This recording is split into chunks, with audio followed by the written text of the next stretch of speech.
Olá, seja muito bem-vindo. Eu sou Tabata Pote e este é o programa Entrevista Especial.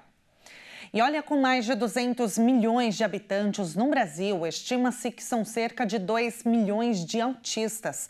E muito se fala sobre o espectro em crianças e adolescentes. Mas a condição é para a vida toda e na vida adulta, os autistas podem enfrentar inúmeros desafios no mercado de trabalho. Para falar sobre esse tema, vamos conversar agora com o neurologista Dr. Matheus Trilico, que é referência no diagnóstico e acompanhamento em pacientes adultos. Dr. Matheus, seja muito bem-vindo. É um prazer falar contigo. Olá, Tabata. O prazer é todo meu. Obrigado por trazer esse assunto tão importante. Com certeza, doutor. Por que o mercado de trabalho ele pode ser tão desafiador para pessoas autistas?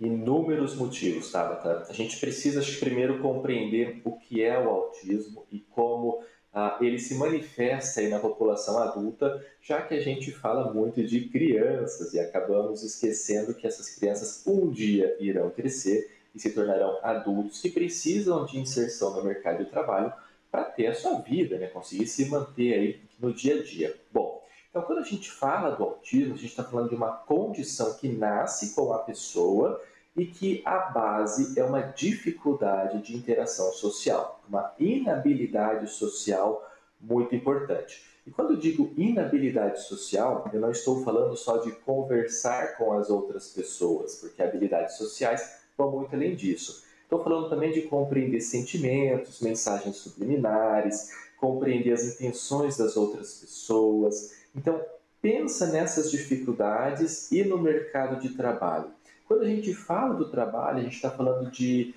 necessitar dialogar com outras pessoas, necessitar colocar em prática essas habilidades sociais. E aí isso gera muita dificuldade para essa população autista adulta. Imagina alguém que tem uma inabilidade social, ou seja, uma dificuldade de interagir, para atender, né, num balcão, trabalhar ali de atendente, de vendedor. Pode ser terrível. Isso gera, ao longo do tempo, ansiedade, muitas vezes depressão, e justifica, inclusive, uma estatística que nós temos hoje, de que aproximadamente 70-75% dos autistas adultos estejam desempregados, mostrando a extrema relevância desse tema. Perfeito, doutor. Agora, como que o adulto autista, por exemplo, ele pode se preparar para ingressar no mercado de trabalho? Certo. Então, assim, o primeiro ponto aí é a gente começar a fazer o tratamento adequado desse autismo. Não do autismo em si, uma vez que autismo não tem remédio, mas daquilo que o autismo gera.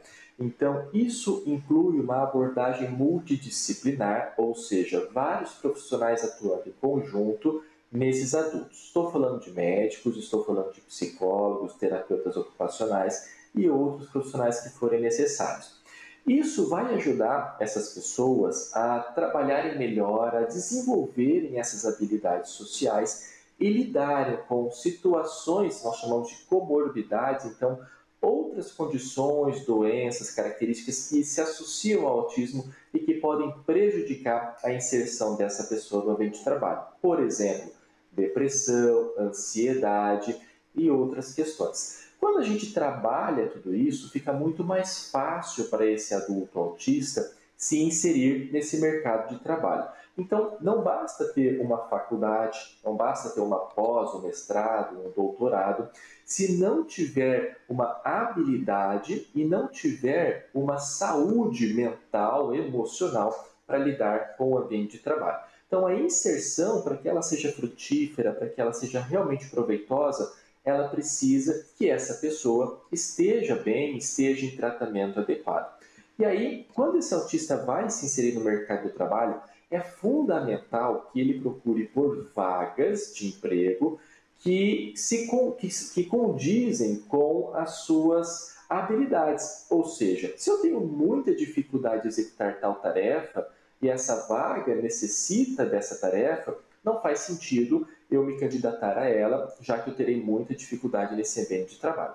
Então, essas pessoas necessitam buscar bem a vaga que desejam de acordo com as suas habilidades. Um dos pontos mais relevantes que nós temos hoje é que os autistas adultos, eles têm optado muitas vezes pelo teletrabalho ou pelo trabalho híbrido, né? Então, mesclando ali o presencial com o remoto, justamente pela dificuldade de estar na presença de outras pessoas e trabalhar presencialmente com outras pessoas.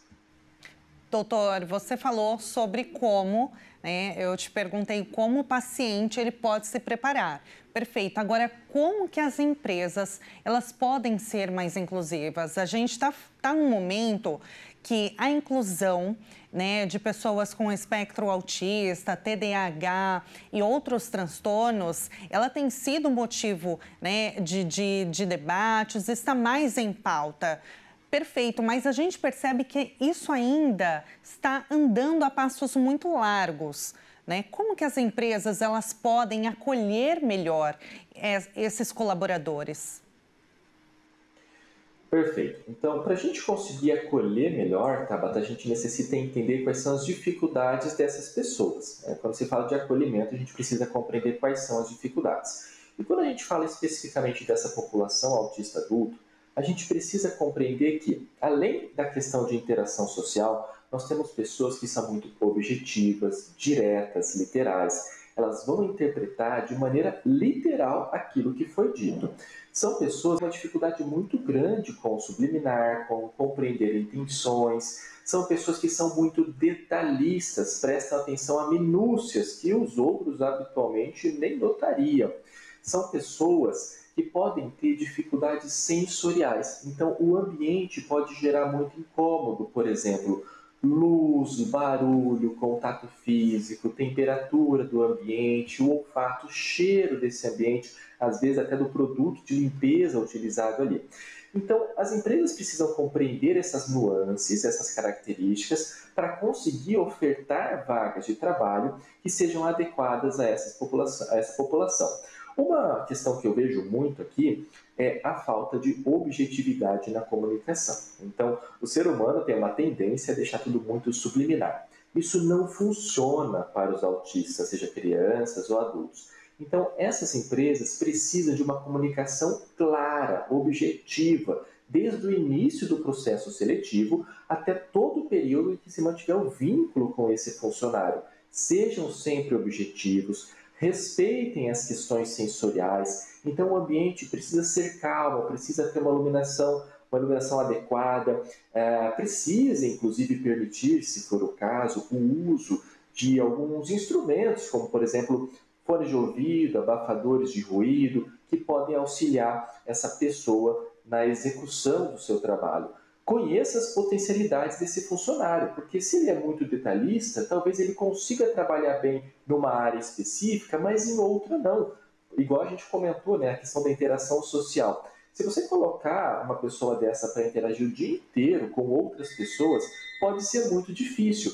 Mas se você coloca essa pessoa num outro setor, talvez mais administrativo, ela pode ter um potencial gigantesco e fazer, inclusive, melhor do que muitos outros funcionários. Perfeito, doutor. Muito obrigada pela entrevista. Foi um prazer falar contigo. E olha, essa questão que você citou sobre utilizar, né, aproveitar melhor as potencialidades do adulto autista é excelente, né? Isso serve para todo mundo, né? Para que a empresa vai produzir melhor, vai ter bons resultados, a pessoa também vai se sentir muito acolhida, né? Também ela vai se sentir, vai desenvolver melhor também como profissional, como pessoa. Muito obrigada, doutor. Foi um prazer enorme falar contigo e trazer esse assunto importantíssimo. Eu que agradeço, Tabata. O prazer é todo meu. Até uma próxima. Tchau, tchau. Até. Tchau, tchau. E o programa Entrevista Especial fica por aqui. Muito obrigada pela sua companhia. Se você quiser rever este programa, acesse o nosso canal no YouTube, Jornalismo Hit TV. Muito obrigada e até uma próxima. Tchau, tchau.